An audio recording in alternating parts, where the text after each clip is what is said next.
Gone and said it all now. Hello, everyone.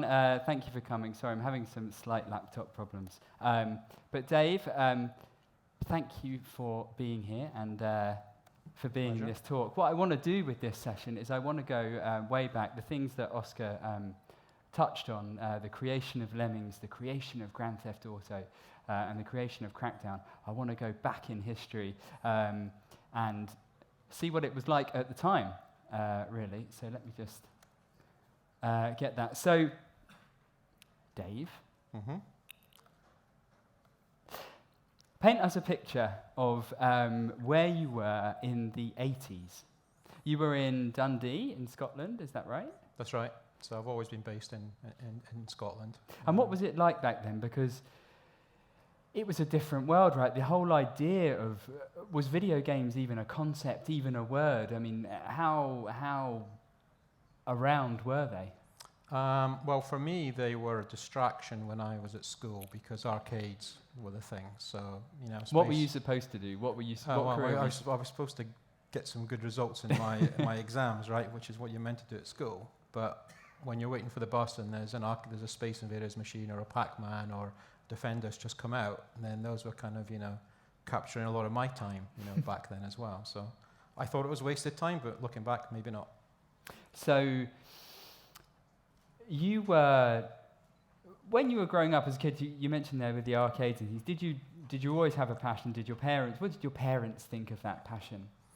I think they weren't really sure of, what this thing was effectively back then. So I had a passion for programming, which started when I was at school. We were one of the very first schools that had, for example, an Apple II. And that came along to our school, and we were the first schools that you could actually learn things like basic programming. And that's what really, really hooked me was, basically the fact that, for the first time ever at a school, you could start to learn a little bit of programming back in the 80s. Yeah. So, importantly, at one point, you were an electronics engineer working for Timex, which is a watch company. Is that right? That's right. What were you doing? What was your job? So I got my dream job, actually. I think I was really lucky because where I lived in Dundee, a company called Timex were the manufacturer for the Sinclair ZX80s and ZX81 computers. Okay. And they were looking for apprentices, hardware engineering apprentices. And because I knew a little bit, I'd build a ZX81 from a kit, which back then you could save £20 if you bought your computer as a kit and made it yourself. And I did that, and I loved that. So it got me into my dream job, which was an apprentice at Timex, actually working on, things like ZX microdrives and tape drives and the actual machines. Fantastic. But the job at Timex is particularly important because one day you were made redundant, or you got a redundancy package or something. Yeah. So it's important because you lost your job. Yeah, I actually choose to lose my job, and that's one thing my parents. So I said, I wanted to leave because the factory was having problems, and they offered redundancy packages. Okay. And I thought I'd like to go back to university after having a job and get an actual software engineering degree because I only had a hardware engineering one.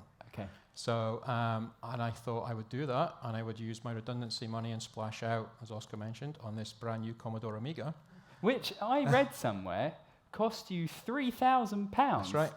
Which back then was in 1988. Yeah. £3,000 is enough to buy a Ferrari. No, it's not, maybe not, but it was a lot. It was a lot of money back then because you had to import them from the US. They weren't even selling them here. So for me, it was like, that's one thing I did argue with my parents about was I used math to say that was an investment in my future, but really, I wanted to play some of the newest games on it. So this is where things really start to happen once you have the Amiga, and you around this time or maybe before you fall in with a group of people at a computer club in Dundee. Yep.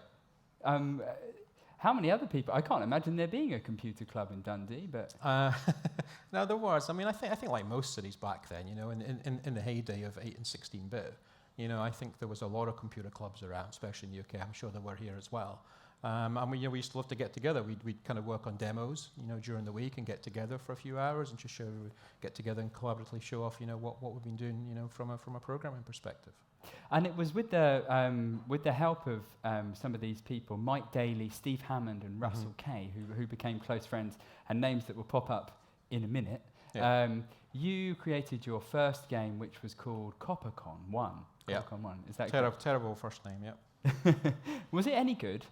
I liked it. I mean, it was a bit of a. It goes back to, it was basically just a classic arcade shoot 'em up because that's what I'd grown up with, And we renamed it eventually to Menace.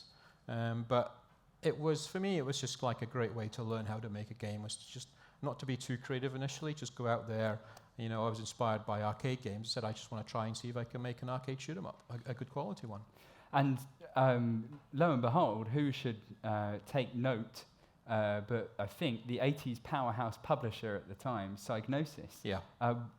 What was that like? It was pretty surreal. I mean, they were in Scotland. There were no publishers, so I had to drive, about 300-400 miles to meet them one day. Down to a computer show. Took a disc with, the kind of the first, demo levels on it. Just typical stories back then. How old were you at the time? Sorry. So I was probably 21, 22. So went down there, while I was a student and showed them it at the computer show, and they seemed to really like it. And they were one of the few companies at the time that was going to start, publishing on the 16-bit machines, the ST and the Amiga. So it seemed like a good fit. So they signed you up there and then? Pretty much so. Well, there was no money involved. They did give me a 2 megabyte RAM pack as kind of initial payment for the game, because So presumably, they gave you some money at some point. And when this money came in, was that the point where your parents were like, "Oh, hold on a second"? No, I don't think so. But I was still a student, so I was still basically, doing this in my spare time while I was a student. So, like I said, there wasn't really much money in those days, and I didn't do it for that. I did it for, I would love to have tried to make a living from making games. That was my plan. So at that point, I think it was still seen as a hobby, and eventually I'd get my degree and get a real job, and this was just a hobby thing. But out of this, I think from this money, this is when DMA Design was born. Yep. Is that right? Yep. With the catchy name of Direct Memory Access Design. Yeah, it was a boring name straight from the Amiga hardware manual. But then I changed the story about what the name stood for in later years to try and make it sound cool. So make it sound a bit cooler. And your office was apparently across the road from your father's chip shop. That's right. Father-in-law's fish and chip shop, which is a big thing in Scotland, fish and chip shops, and he had a small room above one of his places, so I managed to hang out in there. Handy for lunch, I suppose. Yeah, not very healthy though. Did you have deep fried Mars bars there? I remember when they were invented. I don't like them myself, but. So now DMA is very famous for two things, and you know what they are now. Not that it only ever made two things, of course, but it's important to remember now how relatively quick game development was back then, and not only that, but how many different platforms and SKUs of games there are. Is it strange kind of thinking back to it now? It seems so hectic and full on, people making handfuls of games a year and trying to get them on different platforms. Was it kind of a crazy time? Yeah, and it wasn't fun. I mean, because every platform was completely different. Every platform was assembler, so it was like the portability was not something. But, we had consoles, being launched every month virtually in Japan, and then home systems, in the US, and, home systems in the UK. I think, for Lemmings, it was over 20 formats to port a game to, which was a ton of work, which was, to me, not core creative work, so it's difficult. Yeah. So you mentioned Lemmings. It's the first of your very famous games, beyond Menace and Blood Money, which I think were the studio's first games that you put out. But the first very, very famous one is about lots of little creatures that will walk off the edge of a cliff if you let them. Apparently there's some interesting folk tales about these. It's Lemmings. How on earth did you come up with an idea like Lemmings? Well, it was the luxury of doing it full time, because after Menace and Blood Money, I left college. I did not finish my degree, which wasn't good. Oh, Dave. I know. I dropped out because I love making games, and it was going quite well. You've done okay. They gave me an honour degree, so that kind of works. So I wouldn't advise that strategy, though. And it was just, being able to go at something full time at that point, and really think about doing something original rather than just the first two, which were, like I said, really just learning game programming and making a couple of games inspired by arcade machines. It was like, okay, let's try and think about some new, different ideas. And really, it just came about from there was an animation package on the Amiga called Deluxe Paint, and it was just a lovely little thing because you could do animation for the first time, which was a big thing back then. And Mike Daly, one of the engineers at DMA at that time, had done a little animation of a tiny little character just walking up this little hillside, and there was a gun at the top, and the gun just blasted. And it was just a cyclic animation. It was kind of mesmerizing just watching. And then he stamped out, like, just on a repeat cycle. And that's really, I was just looking at it one day and thinking, you could probably make a game if you could divert where he was going so he wouldn't walk into that cannon. Yeah. You could probably divert him and see, and that's really just, literally came like that. When did you realise you were onto something? Did you ever think you were, or? No, I, to be honest, I don't think with any game you make these days, it's the hardest thing about our craft is it's very, very hard to know, just if you're onto something, especially when you're so, passionately invested in it yourself, and you like to think every game that you're doing is a good idea, but it's really still hard. And even back then, it was like, it was very different, and that's always the challenge. If you try and do something different, you've nothing to measure it against. So it was like, I like it. People I showed to it seemed to like it, but it was always difficult to know if it was really going to be a hit. When did you know? When was the moment you knew? Oh crap, this is doing well. Or, yeah. We did a demo disc for Lemmings, which was quite unusual back then, which we let stores and back in those days, magazines used to cover demos of games early on. So we did a demo disc, and that seemed to go down really, really well. But really, it wasn't until the day it went on sale, and up until then, we'd sold of Menace and Blood Money, we'd maybe sold something like 10, 20,000 copies over a year. And I remember Psygnosis, phoning me on the day of launch. It was Valentine's Day in 1991 we launched it. And literally, every hour they would say, it's up to 50,000, it's up to 60,000. It did like over 100,000 on its first day. How old were you at the time here? So probably about 23. Wow. And so so you're a 23-year-old. You've, you haven't finished your degree. I'm not going to keep going on about it. But this game suddenly looks like a big success. I mean, what are you thinking when they are phoning you up saying that? Is it sort of numb shock, or how do you react to that?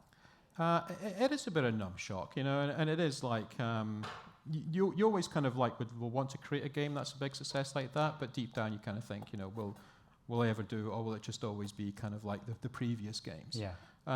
So it's obviously a mixture of sheer exhilaration and just kind of good reward for all the hard work that's gone into it. So it's just one of those things, I think, until you've been through that, it's hard to explain that. It's like finally, Fingers crossed. Yeah. So presumably the success of Lemmings for you personally was life-changing. I mean, you could really now go out and buy a Ferrari after this. Yep, and I did. It's a classic thing to do in the 80s. You remember all those adverts with, games programmers and pictures of Ferraris moving beside them. So, who was the other one? Carmack. Yeah, John Carr. And there's a few in the UK as well. So it was, it was life changing. But more importantly, because we could then, do other, create other games as well. Obviously there was Lemmings, but finally it felt like a real company with, you could make a living from this, and we start to employ other people and look at other ideas. Because it was at this point that, Lemmings had many different versions after this, and of course, as you mentioned, across many different platforms of the time. And it was at this point, I suppose, DMA kind of leveled up as a company, and you move offices, and I suppose it starts to look more like a company. Yeah. With people coming in. Yeah. And before we get onto that other slightly big franchise that you created, there was an odd interlude with Nintendo. Yeah. Yeah, I worked with Nintendo for a few years, which was great. Well, you made a SNES game, Yep. called Uni Rally, Yep. about a unicycle, Yep. perhaps, obviously. As you do. And Pixar took you to court. Yep, as they do. What?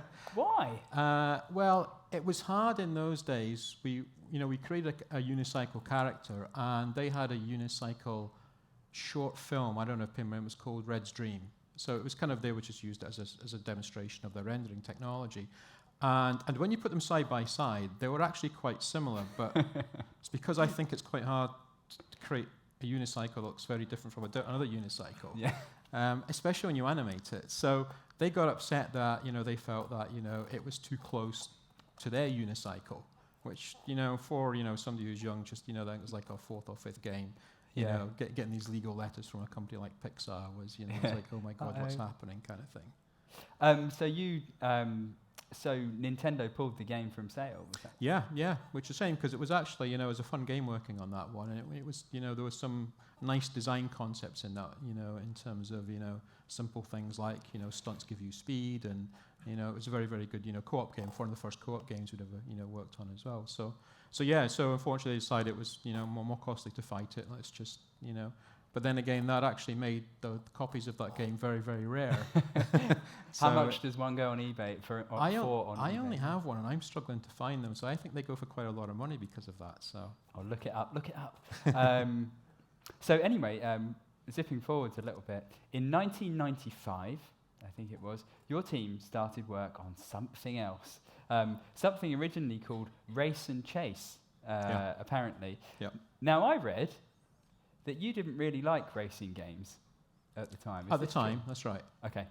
Why was that? Because they were all pretty much the same. They were all, there was no innovation really you could do in racing games. So I loved driving. I loved, the idea of Ferrari. And I love the idea of a driving game, but not just it's hard to innovate just in pure racing. So I was going to do a car game, I was going to do a driving game. I really wanted to be something, a little bit different. Yeah. So in order to get this game past you, your team came up with an idea, or to get this idea, you on board with this idea, they decided to flip this game, the perspective of this game. So you weren't looking at the horizon as a driver, you were just looking straight down and set it in a city. And of course, this is the top-down perspective of Grand Theft Auto. And this convinced you at the time. Yeah, I like to zoom as you vroom, as we call it, kind of thing, So, it was just nice that, when you went faster, it just gave you this nice perspective, as you went faster and faster and faster, you could see more, you had more time to react, you could take in what was happening around you on a larger scale, so it just felt like there's something there. What was the initial pitch for this game? Well, actually, it was. I was initially more interested in the simulation of the city. It was like, well, okay, if we're going to make a city, let's try and make it a believable city. Let's try and make the city, kind of react to the player's actions. And then, because it was race and chase, it actually was you could either play the police or you could play the bad guys. So the idea was, chase down the bad guys if you play the police, or try and escape them, if you want to play on the bad side. So that's kind of where it started off. But over the course of development, it started to become more about being the bad person, the crooks. Nobody liked playing the good guys. It was quite a boring game, that one, right? So, everybody wanted to, just get in a car, steal a car, go crazy, and what they really wanted was to see how the city would react to the crazier stuff that they did. And it was actually quite a fun thing from a design thing, because it was one of these things, it was very, very iterative design. So the fact that for the first time in a driving game, you could actually just get out of a car, that was, because all racing games, obviously, the idea of, your character getting out of a car and into another car, that was quite unique. And then as soon as they got into the car, people said, well, it's somebody else's car, should the alarm go off in the car? So, so we coded that's pretty cool. Then you started driving, and they said, well, obviously, if you drive and you're fast, you might run over somebody. We should add that. So it's like, okay, we'll add that. And it was like, but if you run somebody over and they're injured, an ambulance should come and pick them up. We were like, okay, I think we can make that happen. So we added AI, so an ambulance would come and pick them up. And it was like, But if the ambulance comes and picks them up, what if I get out of my car and I can steal the ambulance? Could you make that happen? It was like, okay, well, you know, we can make that happen. There was like, if I'm in the ambulance, I want to be able to switch off the sirens, and all the other cars should get out my way, because now so it kind of was very, very, you know, everything was about, I want everything to react, you know, to what I'm doing and recognize it. And that's kind of how it snowballed. And then, of course, you know, guns come in and things like this. And then, I don't know what it was like here in Spain, but in Britain, the newspapers were going crazy. They're like, what's this violent game, you know, where people are getting, they're still doing it. What's this violent game where you can run over people and shoot people? And I read that you kind of engineered this by hiring a person called Max Clifford, who in the UK is like this kind of PR guru. He's kind of notorious. And apparently you guys hired him to stir up the newspapers. Yeah, and it wasn't specifically, you know, us as in DMA. It was actually the publisher at the time was a new company called BMG Music. So this was when music companies wanted to get into publishing games, because they saw that, you know, a lot of the young people then were playing games rather than listening to music. Both on CDs. Yeah, that's right. And so, you know, they wanted to get into it. And they were actually a lot of fun to work with, because they were a music company, and they were quite used to, you know, dealing with, you know, PR and, you know, having to handle acts that went off the rails, and, you know, music with, you know, swearing words in them and all. They'd been through all of this with music, really. So they said we should just embrace it. You know, we should say, you know, this is like what happened with music when, you know, people started to use lyrics that were, you know, not just aimed at children, more adult kind of lyrics, and, you know, they came with, you know, warnings on them. So they said, just do what you want to do, Dave. Just put whatever you want in the game. We know you're not doing it for the sake of that. It was really just, it goes back to, we only did things that people, when we were playing the game, said it'd be great if it could do this. And it was never about shock. It was just the fact that from a gameplay perspective, it was really cool if all these compound things happened. So we were just allowed free reign, and they said, you know, we'll actually court this, because we actually believe it's kind of cool to talk about it. And we believe, you know, by bringing in somebody like this, it's actually a great PR marketing message to get the game, you know, noticed. So he pulled some strings at newspapers and got them to write. He was very, very, very smart. Literally, he laid out a week's plan and said, I'll say this will happen. This guy in, you know, the House of Lords will make a statement, then there'll be outrage, and then you'll get on breakfast morning TV, and this will be said. And literally everything he said, you know, down to the day, happened. That's how easy it is to buy the press. And wait, what? It was quite engineered. So of course, you know, the game is Grand Theft Auto, and it's probably the most famous video game series in the world. Did you know back then? Did you have any inkling back then of the size of the thing you had created, or the potential popularity of it? No. I mean, once again, you know, we were doing something different, something new. We weren't quite sure.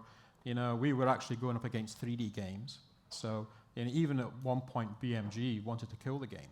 Really? Oh, yeah. I mean... How far into it was it? Pretty far. I mean, literally 3 months from launch.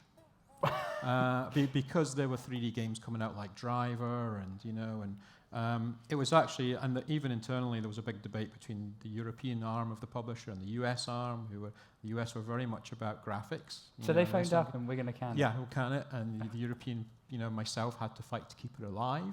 So literally 3 months before it came out, it could have been killed. So wow, that goes back to you're never, there is no such thing in our industry as, you know, knowing exactly what's going to happen, how big something can be. When did you know, I suppose similar with Lemmings, when did you know Grand Theft Auto was big? We probably had, the fact that it stayed in the top 10 charts, the first one, for 12 months solid. Like Whitney Houston? No, wait, hold on. So it just people seem just to love it, you know, and it just would not go out of the charts, just stayed in that top 10 position. And just review after review after review, you know, everybody saw past the fact that, you know, we were using kind of, you know, the processing power more for making a game that was more about your involvement in the game and empowering AI and everything around it, rather than just making it look great. And I think, you know, even the reviewers cottoned onto that. Everybody said, you know, you've got to look past the fact it's kind of this top-down 2D thing, but actually when you're in the game, it's just so much fun. It was incredible, and I can still remember some of those songs on the radio. The one about women being big and hairy. I think the menfolk found their women scary because they were so big and hairy. We had to write all the music back for that game as well. So now it's licensed, but, you know, we couldn't afford license, so We had a different radio station. Once again, goes back again, right? If I get in a 1950s pickup truck, I expect the radio to be tuned to that kind of music. And this is, once again, iteratively, we just went all out on, different radio stations for depending on the look of every car, different, DJ, presenters on the radio stations, had to write all the music ourselves for every kind of music in every kind of car. So it was a real, labor of love doing all that as well. It's remarkable, really, because after this, success must have been an order of magnitude higher than Lemmings even. But after this point, you start to kind of distance yourself a little bit, and you start to. There's a string of acquisitions. Gremlin come in, and then there's a string of acquisitions where eventually DMA ends up in Take-Two's hands, or Rockstar's, under Rockstar's label. And then it becomes Rockstar North as we know it today. But it's amazing now to think that those foundations of Grand Theft Auto are still there in the series now. They're still the pillars upon which the whole series kind of is made. The radio stations, the kind of getting in and out of cars, all that kind of stuff. Why did you step back? Why did you? Well, I get bored quickly. I'm not boring you. For me, it's all about coming up with new ideas and pushing the boundaries. And after 2 or 3 versions of a game, I'm just chomping at the bit again to do something real. And at that point, GTA was so big, it was like I knew that was going to be the focus of the studio, basically from now until eternity, which it still is in Edinburgh. And I just really wanted to take some time and think about, okay, what how else can I innovate and what can I go away and do, and enjoy doing what I'm doing, which is just trying to be creative from the ground up. So you go on to create a new studio called Real Time Worlds, and for a few years, Real Time Worlds exists but isn't really on our radar. And then Microsoft comes along. What happened there? How did you lure Microsoft in? What was the process there? Well, open world gaming after GTA became a big thing, and a lot of publishers were looking for an open world game. And I had a chat with them, and they said we had the Xbox 360 come along after launch of Xbox, and they wanted to look at an open world game. And at that point, I said, well, I don't want to do another GTA, but I did want to do a platforming game. It felt like something I'd never done before was a platforming game. And I had the idea of basically mixing open world, city-based with kind of a platforming aspect. And that's really where Crackdown was born in their eyes. Did Crackdown change much from the initial pitch? I think it did. I think the treatment of it did, but the core idea, probably not a lot. It really was, I loved RPGs, so I liked the idea of having character progression, and I love platformers. So for me, it's just taking a few simple ideas and mixing them up in a slightly different way than games have maybe done before. So maybe around about the houses a little bit, but those 3 core elements were always there.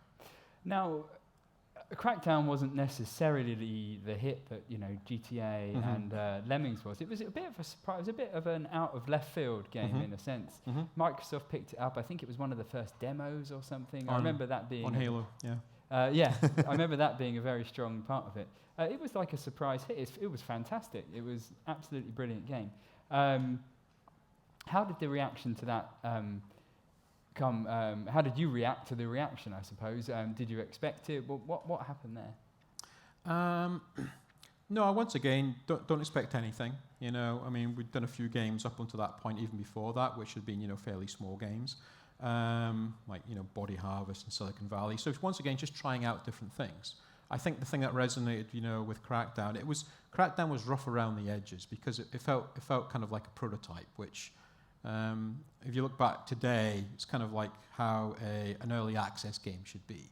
So I felt it did a few things right that resonated with people. People loved the verticality of being able to go up into a city, and they did like the platforming aspects. I think things like agility always put in a collection mechanism which drew people up, and kind of really defined the... Assassin's Creed before Assassin's Creed. Yeah, those kind of things, So there were a few things that really resonated with people. It wasn't a huge team. We didn't have a lot of time with it, so I just felt like we did a good kind of introduction to this series. There was a lot more we could have done. Yeah, and then after Crackdown, you went really big. You had this idea for this, effectively GTA Online, but many years earlier. All Points Bulletin, APB All Points Bulletin. In fact, I remember you having 100-player battles in that game before PUBG and before Fortnite. So maybe you've created something there. Fortunately, no cloud at that time, so it was expensive to run that idea. So a lot has been written about why APB didn't work out, and sadly it didn't. After 5 years in development, it came out. It kind of fizzled out. And then it was closed. How do you look back on? Well, when you look back on it now, how do you feel? What do you think went wrong? What's your perspective on it? Well, it was a difficult time in the industry in terms of there was a lot of expensive things you had to do then, to launch a game. And what I do think is things have changed since then for the better. So, like I said, at that point we had to do things like our own data centers to run the game, physically buy servers and put them in a data center. And literally, that changed overnight when Amazon, brought the cloud effectively. And I was like, wish we had that, back then. And then things like, back then, it was like we still had to put the game in a box and sell it, because we had a distribution deal with EA. And that just sets an expectation about AAA in a box because you have to charge $60 for it. When really, looking back, you're thinking, early access would have been great for that game, free to play would have. There's all these things that, were bubbling under but weren't there yet. So never have any regrets about trying different things because I think we have to take risks in there are always, some that will not work. But for me, that should never be a reason why we should not be always pushing new ideas. So it could have been the same, GTA could have not worked, Lemmings could have not worked. So it's a bit of a shame that one didn't work. I think, we maybe were a little bit earlier in terms of technology and cost and, what it took to run that game. But I think there was still some good ideas. Like you say, there was 100 players, there was amazing customization, which a lot of games still haven't matched. So there's still a lot of interesting things, I think, in there that will surface in other games. Or have done. And sadly, Real-Time Worlds closed. Once that it petered out at the kind of the same time, and then after that, you seemed to sort of drop off the radar for a few years. Did you move away then? You seemed to set up a few companies around this time, but. What was that period of time for you? Was perhaps you were just taking some time off? I was taking, but also just, you can't just sit down and come up with an idea in 3 or 4 months, And it's also about, technology was changing. Like I said, the transformation to a lot of cloud tech was really interesting to me. I think it's great if you can apply new technologies to a game. I think that always helps. A new idea plus a new technology kind of, gives it a bit of a lift and a bit of potential. So for me, it was about, what new technologies are coming that we can really double down on, which might enable us, to come up with some new ideas for, pushing games forward. Yeah, so there's a few companies. There was kind of a mobile company mobile gaming company called Enway, I think that's. Which, mobile was really interesting. I wanted to try something out just to understand that space. And then there was Regent Games. And then there was CloudGene, which we'll come back to in a minute, which I guess was that whole love for cloud-based stuff. And through I'm not sure which one it was, CloudGene or Regent Games, inadvertently, we saw you once again, and you were once again involved with Crackdown on Crackdown 3. That must have been surreal. It was great, actually, because I didn't get a chance to be involved in the sequel. And then Microsoft, once again said, hey, we'd love to. They've been talking about cloud. They have a big cloud platform. Obviously, I'd worked on Crackdown, so it felt like that was a good combination there, potentially to try something new again with cloud technology and Crackdown. So it was a natural fit. Yeah. And now, bringing us up to the present, you don't seem to be working on that, but you are now with Epic. So Epic then acquired CloudGen. They have an interest in technology, as you know, with good technology engineers. So they acquired CloudGen last year. So now I'm working on some new stuff with Epic, which is pretty exciting. So what do you do at Epic? What does that? What's Dave doing? Are you making a new GTA at Epic? Is that what you're doing? No. Or are you working on Fortnite? It's kind of new for me. So. Looking at some cloud technologies and actually looking at esports, believe it or not. So I'm interested from from a technology and from a creative aspect in broadcasting of games. I think we've all seen, the rise of the streaming of games and, what's happening there. I think that's a new way, to get your games noticed, and it's becoming a new way that a lot of players are finding out about new games. And I'm just really interested from a creative aspect now about what can we do in the field of, streaming or esports or, building tools within your game that really make it an amazing viewing experience, not just a playing experience. Okay. So I kind of like the technology, challenge and the opportunities that exist in that space. So I'm doing some work in that area. Well, given your path, I'm very excited to see what comes next from Dave Jones. Thank you very much. I would like to open it to some questions now, please, if anyone has some. So please put your hand up, and I'll probably not see you, so do wave your arm around a little bit, and we'll get a microphone to you as well. So we have one down here.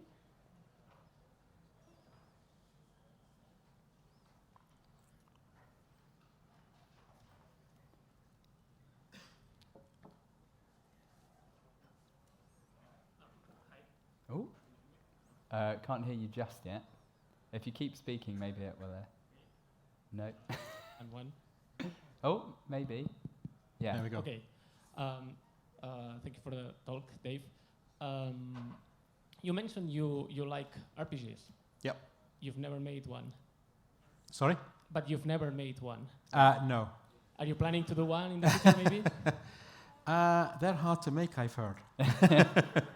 I would love to. I do enjoy playing them. I just think there are a couple of companies. I mean, I grew up on games like Dark Age of Camelot and WoW. I like that. And I just feel like it's a difficult one. You'd have to go deep for many, many years. And maybe with things like, like I said, like early access and different ways to try things out now, I think it would be a daunting aspect, to try and just launch a brand new RPG without having, some of the new ways of, testing the market with them now. So maybe, I'll never say never, but for me, it's like that's a scary game, challenge to go into, but I'd love to try it at some point. Thank you. Up there. Here. Yes. Yeah, I would like to know if you're interested in trying a game that is 100% inspired on Lemmings, and that is on the indie zone right now, and that happens to be my game. Oh. Sorry for the ambush. I mean, of course you can say no, but that will make you look so bad. So I'll just have to say yeah then. You can show me that after this. You've been door stopped. Okay, another question, please. Any questions? Do wave your hands. Was that a wave? It's like being at an auction, looking for people. No. Okay, well, if that's all the questions. Oh, no, we do have one. There we go. Is there anything you wish you could go back and do again? Is there anything that didn't go right where you know what went wrong and you could fix it? Nothing that I think we could have fixed at the time. So, like I said, sometimes it's a matter of, just timing. What technology is available, what models are available. Trying to think, go back through the games. I tend not to try and think that way. I just like to think, if things go wrong, we learn from them. We just keep pushing forward. Of all the games we've done, probably not do a unicycle-based game again, and steer clear of any kind of issues around that. I really enjoyed working with Nintendo, and I'd love to have done another project with them. I felt that the chance to work with them from a design perspective was great. Learned a lot, and I would love to have spent more time, maybe working on some projects with them. But unfortunately, kind of GTA just took over everything at that time. So kind of felt that relationship, ended a little earlier personally, and I would love to have, been working with them a little bit going forward. So that's probably about the only thing.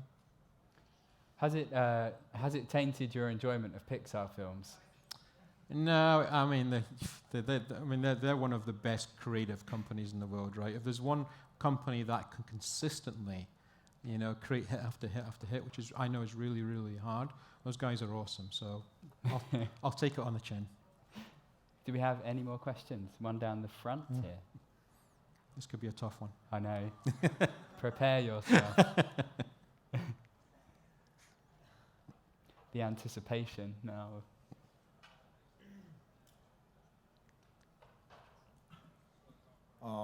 I know that we have some students here that might be listening.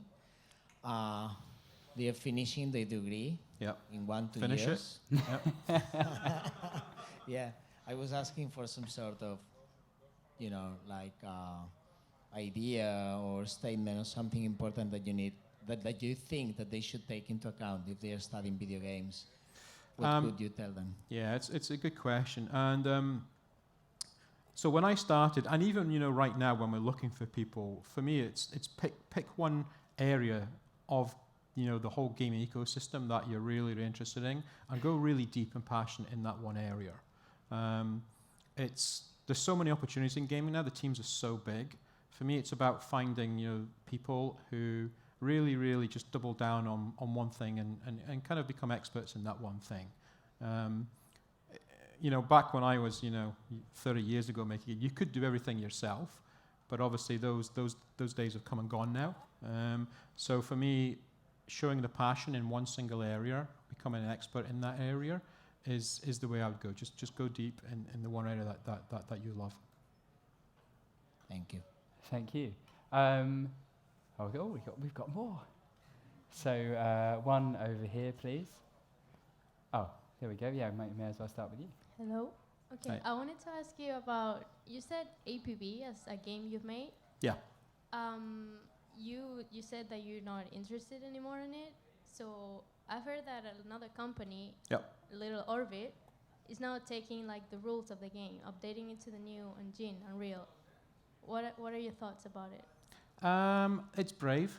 I can understand why. I think people see it like you said and say, oh, there's a 100-player game, right? You could probably make into a battle royale game, and it's got all the ingredients there, and it's got, some nice stuff like customization and everything. But working with old code bases, because I think that was built on UE3, it's a big challenge. Maybe they don't understand. I don't know them, so maybe they don't understand just how difficult it is to take something, and turning into something else.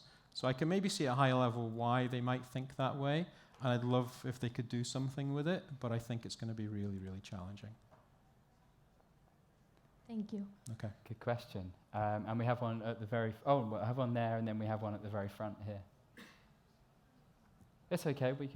You can both have microphones.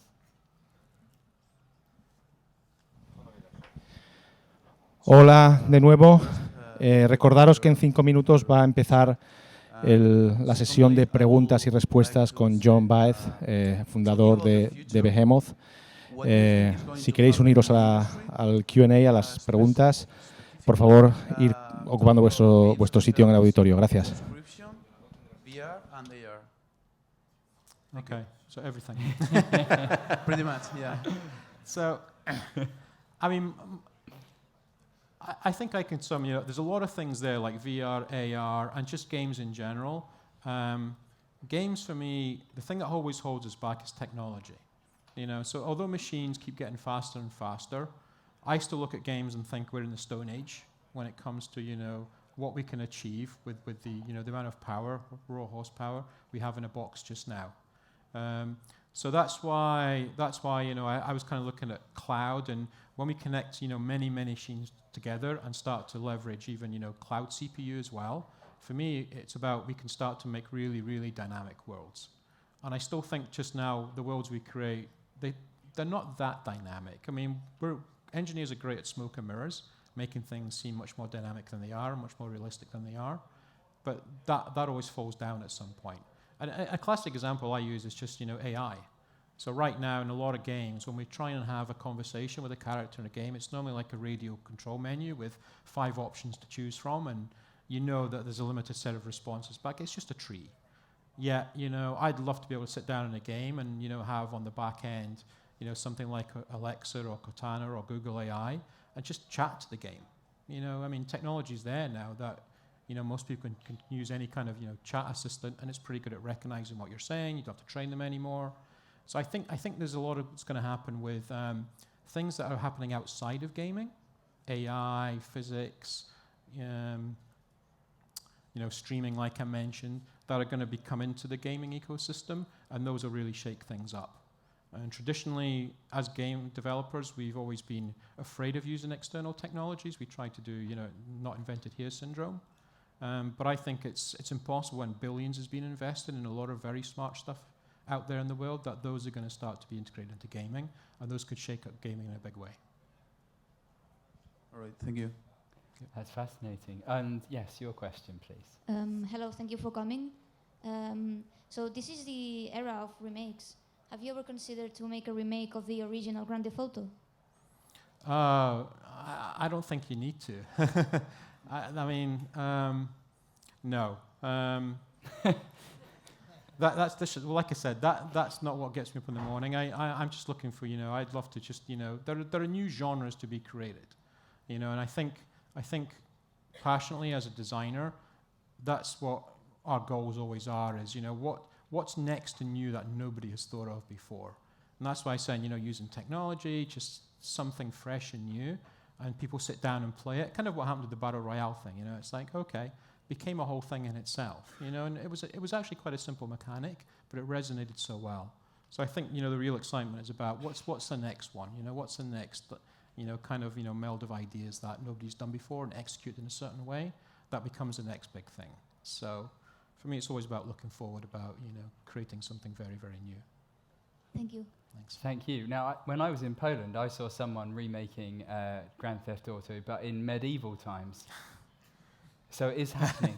And on that bombshell, we will bring this to a close. So please join me in thanking Dave Jones very much for being here. Thank you very much. Thank you. My pleasure. Thank you.